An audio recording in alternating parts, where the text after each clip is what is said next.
নমস্কার বন্ধুরা, শুরুতেই আপনাদের কাছে একটা প্রশ্ন আমাদের ঝটপট কমেন্টে জানান। বর্তমানে বাংলার রাজনীতিতে কার দিকে পাল্লা ভারী? আপনার মতে কে জিতবে? কারণ রাজ্য রাজনীতি এখন আগ্নেয়গিরির মতো ফুটছে।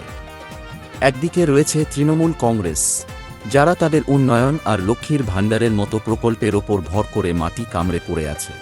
অন্যদিকে বিজেপি, যারা পরিবর্তনের ডাক দিয়ে আর কেন্দ্রীয় শক্তির দাপটে 1 ইঞ্চি জমিও ছাড়তে নারাজ। লড়াইটা এখন আর শুধু ভোটের নয়, লড়াইটা হয়ে দাঁড়িয়েছে দাদাগিরি বনাম দিদিগিরির। গ্রাম থেকে শহর, চায়ের দোকান থেকে অফিস, সব জায়গায় এখন একটাই জল্পনা।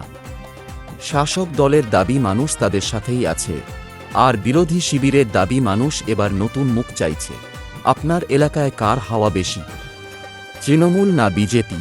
কার জেতার সম্ভাবনা বেশি দেখছেন? এখনই আপনার মতামত কমেন্টে আমাদের জানান এবং ভিডিওটি শেয়ার করুন।